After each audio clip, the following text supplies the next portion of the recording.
Dearest gentle reader, I profusely apologize for my delay in providing you with more reading material recommendations. The ton has kept me so busy this season, I have barely had time to crack a book myself. Oh, wait, let me start over. Hi, I'm Jennifer, and welcome back to The Coffee Table.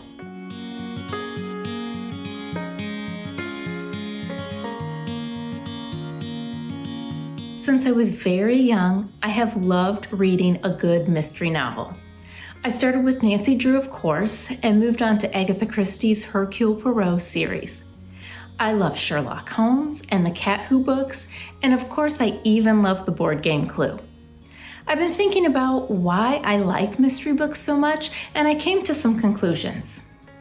They really appeal to my Enneagram 1 love of justice because inevitably the detective figures out who did it and the person gets caught.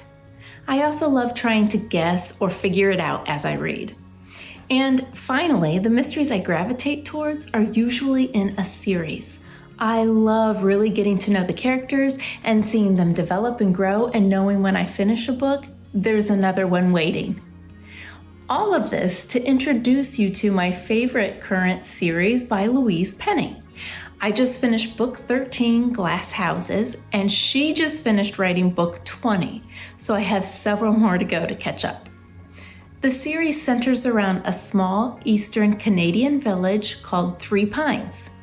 Inspector Armand Gamache and his second-in-command, Jean Guy, investigate murders all over the area, but often find themselves in this small hidden village getting a meal at Olivier's Bistro, or a baguette at Sarah's Boulangerie, or finding a book at Myrna's bookstore, or staying at Gabri's B&B. And eventually having a shared dinner at Peter and Clara Morrow's house with all of their new friends, including the famed grumpy poet, Ruth, and her pet duck, Rosa.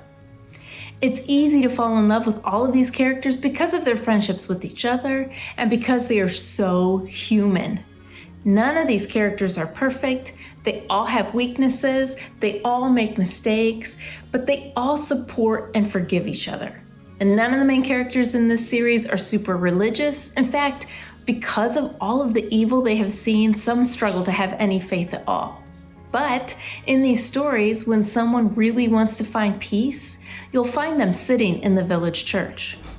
And the characters are not afraid to have hard conversations about God, about good and evil, about right and wrong, and you'll find yourself wishing you could live there too. As I finished the book Glass Houses, there was an author's note at the end where Louise Penny talks about the village, and she says this: "Some might argue that Three Pines itself isn't real, and they'd be right, but limited in their view. The village does not exist physically, but I think of it as existing in ways that are far more important and powerful. Three Pines is a state of mind. When we choose tolerance over hate, kindness over cruelty, goodness over bullying, when we choose to be hopeful, not cynical, then we live in Three Pines." When I heard that, it stopped me in my tracks. And that's what I feel like the church should be. That's why I'm drawn to these books. Three Pines is full of people who, even though they're so different from each other, they always have each other's backs. They may be rough around the edges, but they all have super soft hearts. And when bad things happen in their community, they learn to confront it together and not hide from it. So, if you like mysteries as much as I do, I highly recommend this series. I especially love listening to them as an audiobook. I can't believe it's taken me this long to finally introduce you to Louise Penny. Let me know in the comments if you've read any of her books, or if you have another mystery series that you really love. Until next time, keep reading.